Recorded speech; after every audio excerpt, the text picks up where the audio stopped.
যে হেফাজতে ইসলাম এই যে উগ্র মৌলবাদী সংগঠনগুলো যেভাবে শাসক দলের অনুকম্পা আমাদের পুষ্ট হয়ে বাংলাদেশে হিন্দু, খ্রিস্টান, বৌদ্ধ, শিখ, পার্সি, জৈন সমস্ত সংখ্যালঘু সম্প্রদায়ের উপর অত্যাচার করছে, তাদের জন্য কিছু করতে হবে।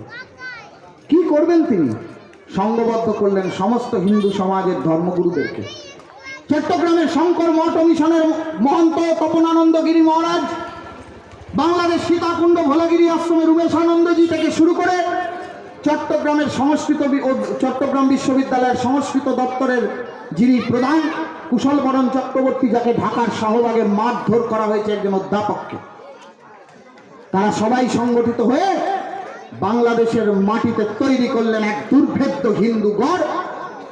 প্রথমে বাংলাদেশের রাজধানী ঢাকা, তারপর বাংলাদেশের বিখ্যাত উপজেলা রংপুর।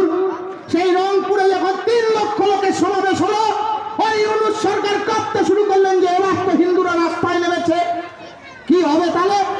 তখন তারা ঢপের চপ এক রাষ্ট্রদ্রোহিতার মামলা করলেন। কার বিরুদ্ধে? এই চিন্ময় কৃষ্ণ ব্রহ্মচারী প্রভুর বিরুদ্ধে। কিসের রাষ্ট্রদ্রোহিতা? সেই রাষ্ট্রদ্রোহিতার মামলা অত লক্ষ লোকের সমাবেশে হিন্দুত্বের ভাষণ দেওয়া চিন্ময় কৃষ্ণ ব্রহ্মচারী প্রভুর বিরুদ্ধে একা হয়নি, 17 জনের বিরুদ্ধে হয়েছে। 17 জন। তাদের মধ্যে অন্যতম, গতকালকে রাত্রে আমার সঙ্গে কথা হয়েছে, গোপীনাথ দাস ব্রহ্মচারী। তার সঙ্গে সেই গোপীনাথ দাস ব্রহ্মচারী সহ যতজন সাধু সন্ত সেদিনকে চট্টগ্রামের ওই ময়দানে ছিলেন, মঞ্চে ছিলেন, যারা বক্তব্য রেখেছেন, তাদের প্রত্যেকের বিরুদ্ধে রাষ্ট্রদ্রোহিতা সরকার মামলা করেছে। কোন সরকার? ইউনূস সরকার। সেই পরিস্থিতিতে দাঁড়িয়ে চিন্ময় কৃষ্ণ প্রভু রংপুরের সভা শেষ করে যখন ফিরছেন বাংলাদেশে, শাহজালাল বিমানবন্দর, আন্তর্জাতিক বিমানবন্দরে, সেই ঢাকা এয়ারপোর্টের সামনে বাংলাদেশ ইন্টেলিজেন্স ডিবি তারা একটা গাড়িতে 5 সামথিং নাম্বার দেওয়া একটা গাড়িতে তাকে আটক করে।